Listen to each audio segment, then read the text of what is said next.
La información en primera persona, los hechos y sus protagonistas. En El Arranque. El Arranque. La entrevista del día.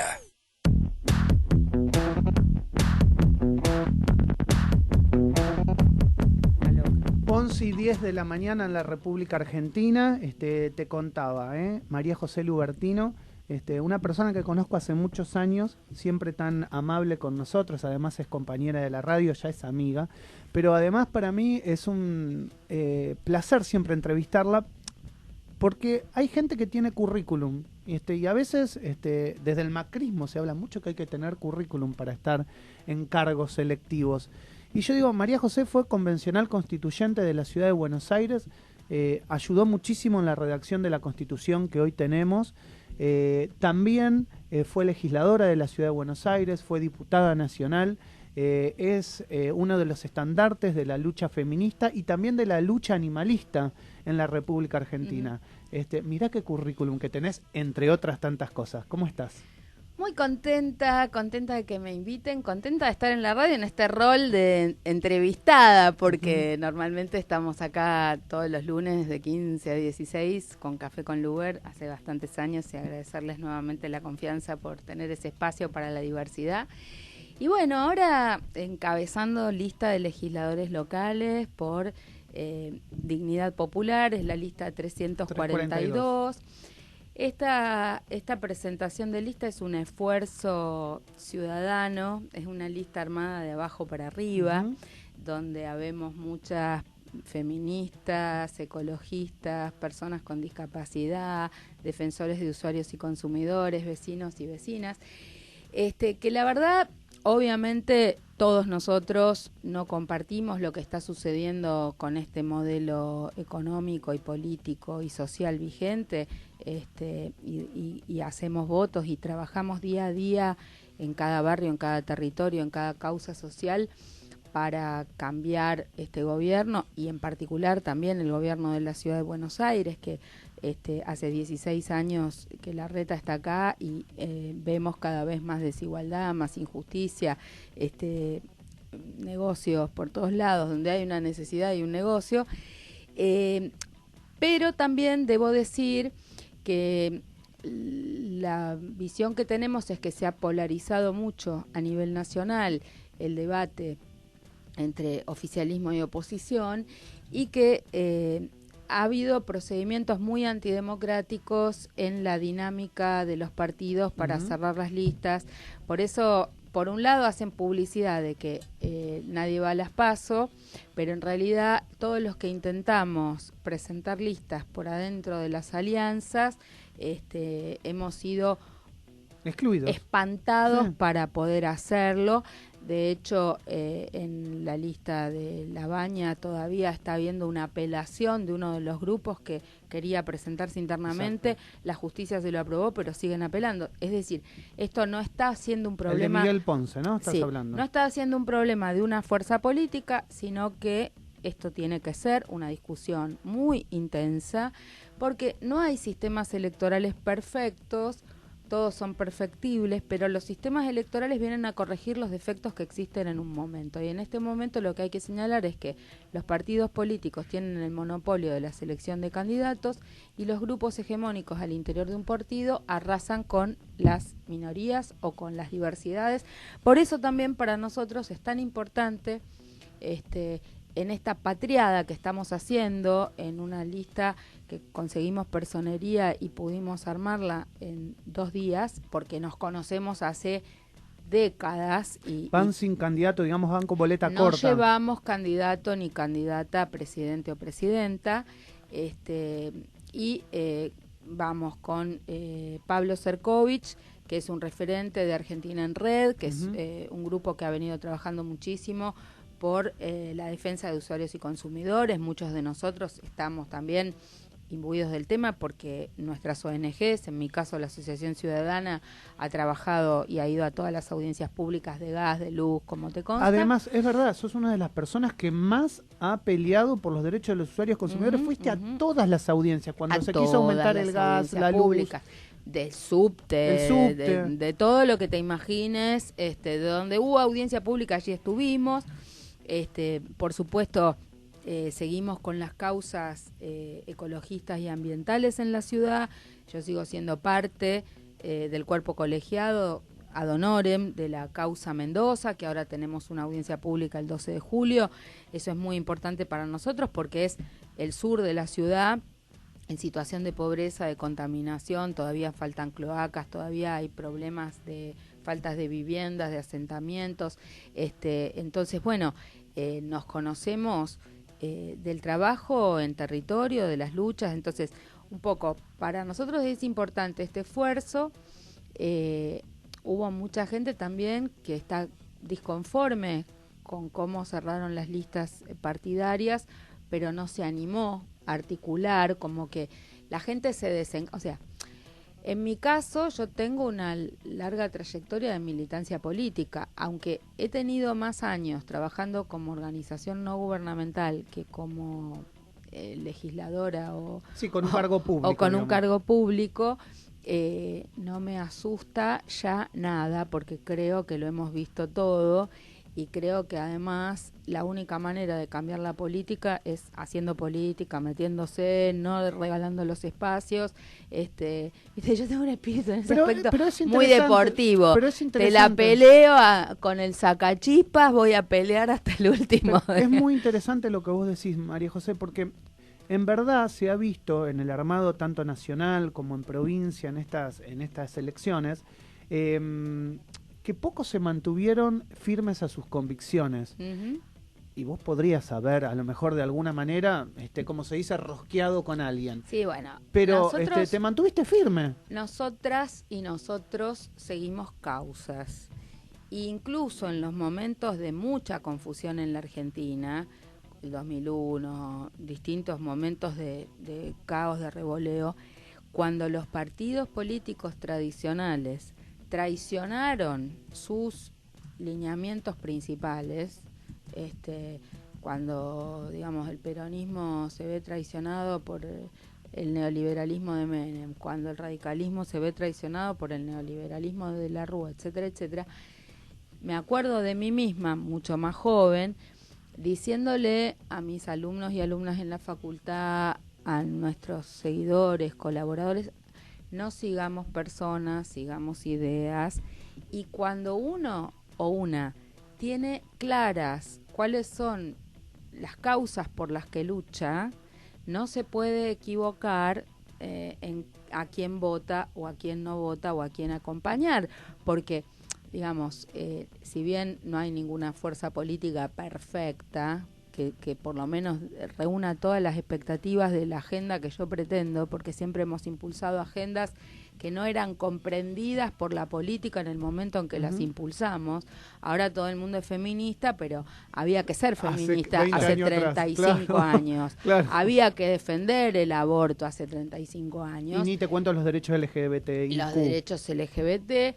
Y hoy eso mismo nos pasa con los temas ambientales, con los temas ecológicos, porque nosotros no estamos de acuerdo con seguir en la matriz de combustibles fósiles y pareciera que las distintas fuerzas políticas principales siguen pensando en Vaca Muerta como el oasis para resolver todos los problemas. Bueno, entonces, cuando uno va a mirar los candidatos a diputado, a senador, tal vez no encuentre el Dream Team en todos los puntos de la agenda. Lo que pasa es que tiene que hacer un chequeo punto por punto y tomar una decisión. Lo que está claro es que hay que tratar urgente de sacar a Macri y a Larreta para que no sigan devastando, endeudando y empobreciendo a más sectores de la población. Interesante lo que decís. ¿La ciudad de Buenos Aires está endeudada? La ciudad de Buenos Aires está endeudada en dólares, está endeudada innecesariamente y la verdad que eso ha sido un gran negocio.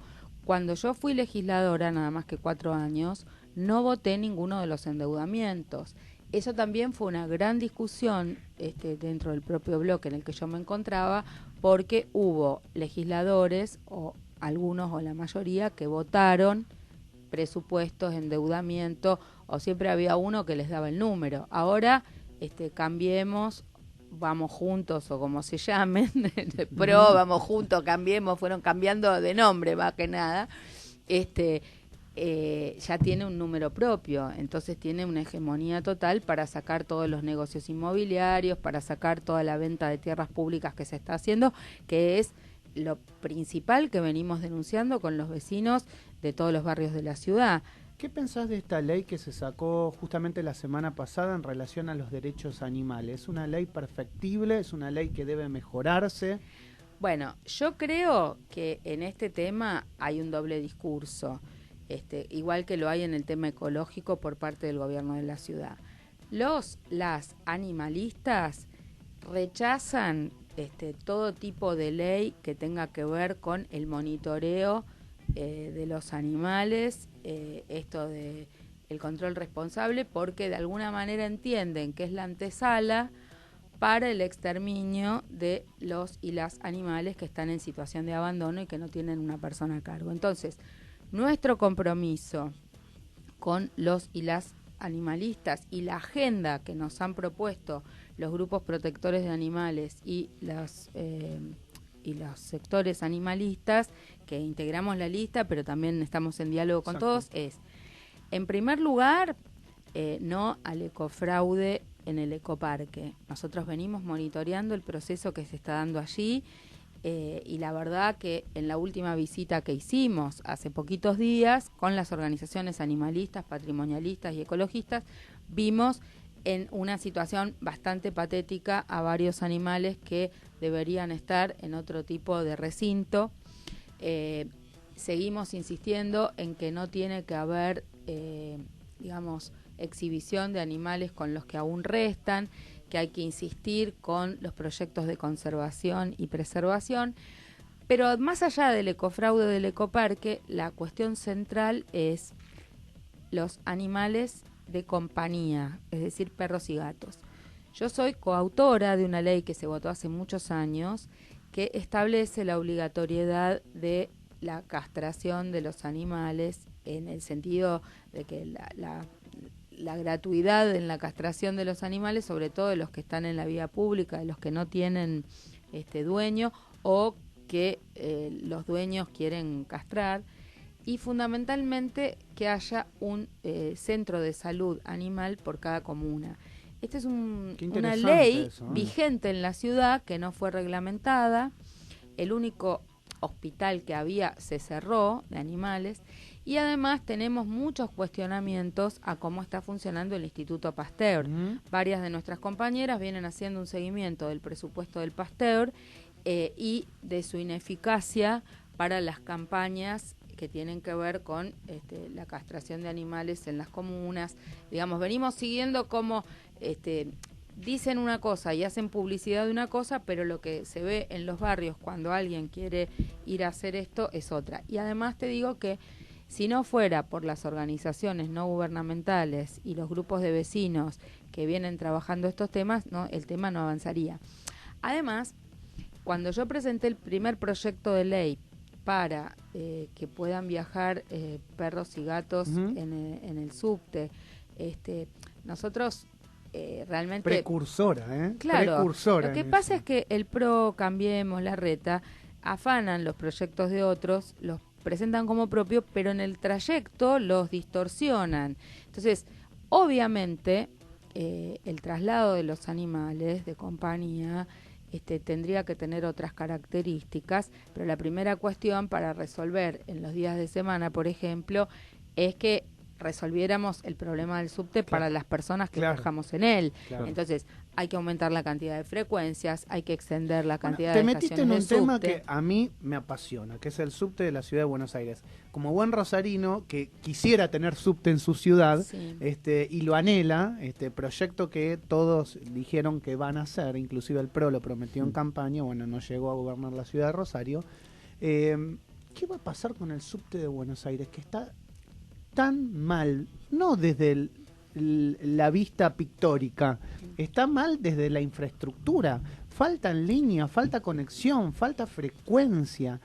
¿Quién se va a hacer cargo una vez por todas del subte? Hace un poco más de un mes hablábamos con metrodelegados que hay formaciones con asbesto en la línea B, en la línea E. A ver, siguen prolongando una situación que venimos cuestionando, en el sentido de que Metrovías además está ya con plazo vencido, en ¿no? empresa privada y en un concurso internacional en el cual empresas que son públicas en su país de origen acá van a venir a fungir como empresas privadas. Entonces es el peor de los mundos, porque de la infraestructura y de la extensión de la red de subte que no se está haciendo, se encarga el Estado, y los que vienen a hacer el movimiento de los trenes, ¿entendés? De lo que se encarga la empresa privada, pero que recauda precios que no son accesibles, porque ahora tenemos un subte caro.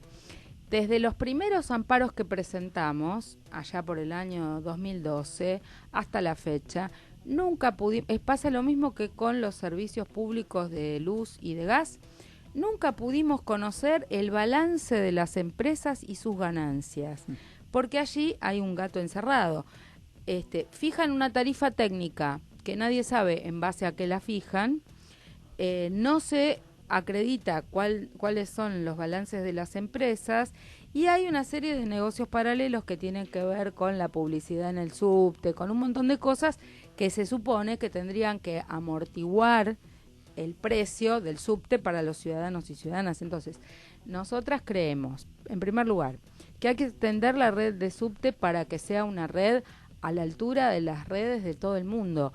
Cuando nos hablan del precio del subte en París o en Santiago de Chile, no, lo que no dicen es que, aunque son subtes que empezaron después que el nuestro, tienen una extensión. Entonces, no es lo mismo pagar una tarifa más alta si vos te podés desplazar con libertad por toda la ciudad, que si estás encorsetado en la mano, en las líneas que hoy tenemos, que por supuesto no te garantizan que a 4 cuadras de distancia de cualquier lugar vos puedas entrar a una boca de subte. Olvídate.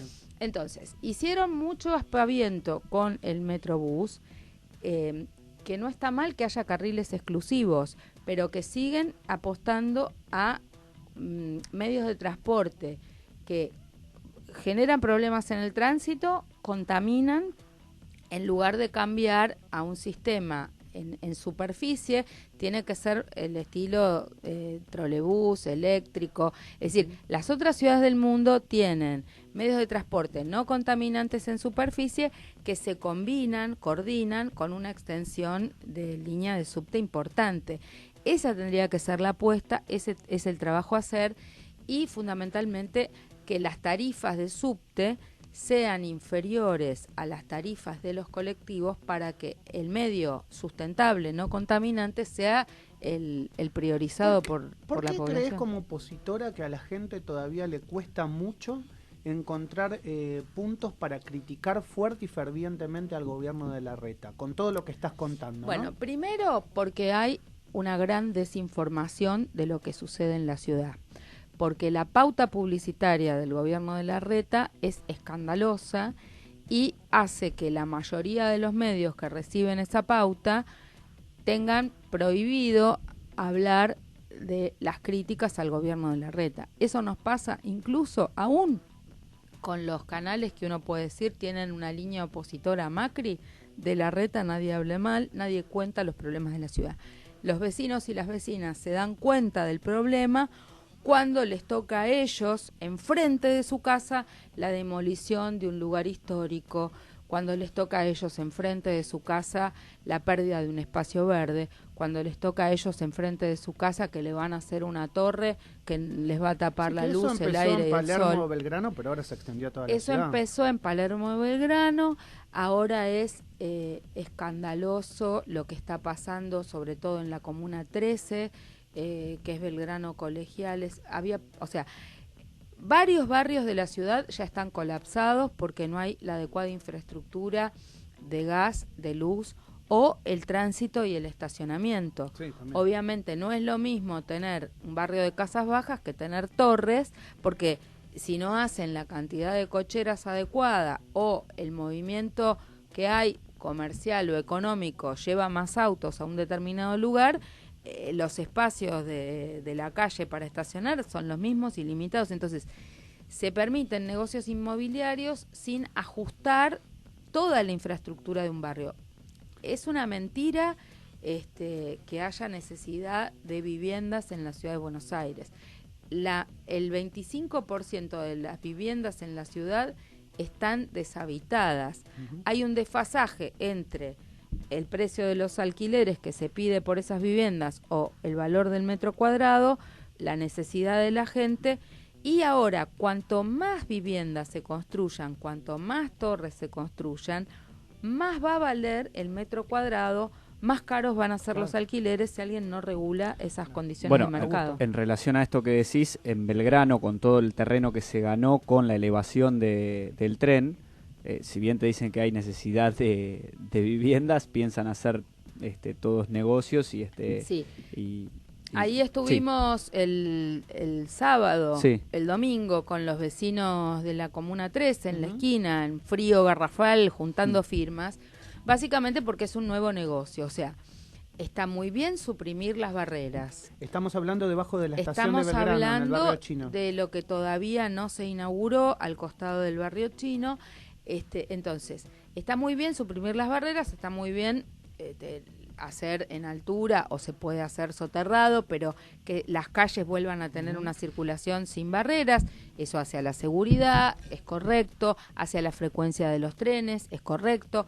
Lo que está mal es que el terreno que se libera en superficie vaya a ser negocio, porque hay una serie de necesidades del barrio que puede tener que ver con la falta de infraestructura para educación inicial.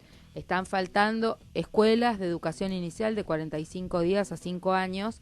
Eso quiere decir... ¿Por qué no hacerla ahí abajo? ¿Por qué no hacer allí una escuela? Están faltando espacios culturales y deportivos gratuitos, porque se ha privatizado todo el espacio público, como es el club de amigos. O sea, entonces la gente que no puede pagar una cuota no tiene a dónde ir a hacer un deporte o no tiene a dónde tener un esparcimiento. Entonces, nosotros y nosotras decimos que la lista 342, que se llama Dignidad Popular, que los espacios verdes y públicos no pueden ser objetos de negocios inmobiliarios. En este caso, quieren poner restaurantes, bares, etcétera, ¿no? Entonces, la verdad que es ofensivo, que además la Constitución de la ciudad consagra que debe haber una democracia participativa. Entonces, lo más lógico sería que hicieran una consulta vinculante en el barrio y preguntaran a los vecinos qué necesidades hay. No se está haciendo más el presupuesto participativo tal como se había planteado. Ya me hablaste de la Constitución, un tema constitucional que a mí también me interesa mucho. Pocas cosas me interesan como abogado, pero ese sí. ¿Nacional o local? No, local mezclado con lo nacional. ¿Por qué? Porque se dice que en la ciudad de Buenos Aires se hicieron todas las transferencias, se van haciendo de a poco todas las transferencias que le correspondían a la ciudad de Buenos Aires. Y mucho se habla del financiamiento que tiene o que le falta a la ciudad de Buenos Aires para hacer grandes obras de infraestructura. Y lo que nunca se transfirió a la ciudad, y se lo he preguntado al director general del rubro a nivel nacional, ¿por qué no se iba a transferir? Y me dijo que nunca se va a transferir el puerto de la ciudad de Buenos Aires. Bueno, este es un tema importante. Nosotros cuando redactamos la Constitución de la ciudad damos por descontado que el puerto nos corresponde porque asimilamos la ciudad a una provincia más. Sí, como pasa en Santa Fe, en Entre Ríos. Y seguiremos reclamando nuestro puerto. Cuando te dijeron que nunca se va a transferir es porque cada gobierno que llega tiene ahí una fuente de recursos importante y por supuesto lo sigue manejando el gobierno nacional en la medida en que a nivel nacional los desfasajes entre provincias generan desigualdades muy importantes. La ciudad de Buenos Aires no necesitaba endeudarse, la ciudad de Buenos Aires no necesita para su infraestructura, con los impuestos que nos cobran, que siguen elevándose, no es una ciudad, no es a ver, ¿cómo explicarte? Nosotros tenemos la misma población que La Matanza y tenemos un presupuesto que es 10 veces mayor, o sea, ¿cómo explicarte? No hay ningún justificativo para que la ciudad se endeude. Sí entendemos que por una razón de jurisdicción el puerto debería ser nuestro, es más, habría que pensar dos cosas. Por un lado habría que pensar que se podría hacer otro puerto y no concentrar en este gran puerto, porque genera dificultades de tránsito y de transporte, ingresar y egresar de este puerto. Entonces, había proyectos de sacar el puerto de Buenos Aires. Yo creo que el puerto tiene que ser nuestro, pero que tendría que haber otro puerto,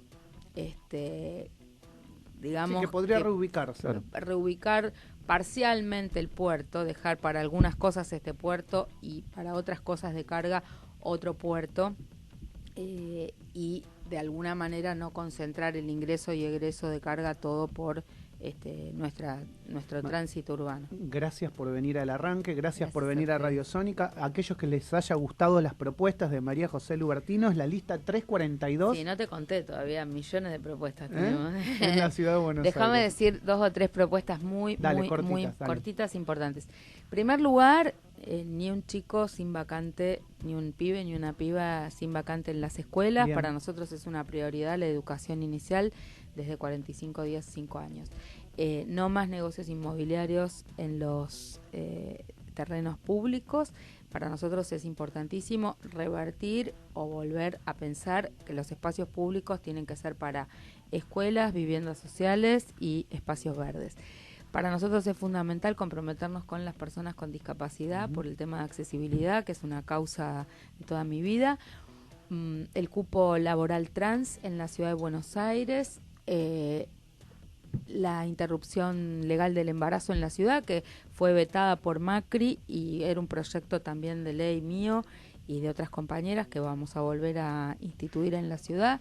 Y bueno, por supuesto, hay cosas tan fundamentales como modificar la ley de contrataciones del Estado y la ley de obra pública para que no haya más cartelización, empresas amigas y sobreprecios. Eso es fundamental como propuesta anticorrupción, transparencia, que la verdad que estamos años luz de que esto suceda a nivel nacional y de la ciudad, y por ahí empieza la prevención de la corrupción.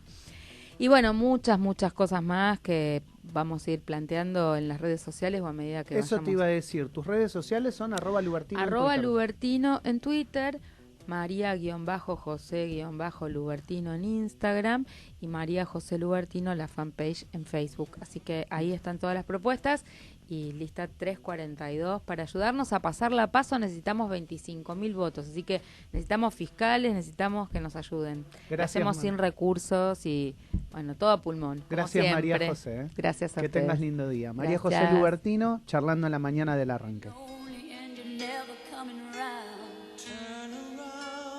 Every now and then I get a little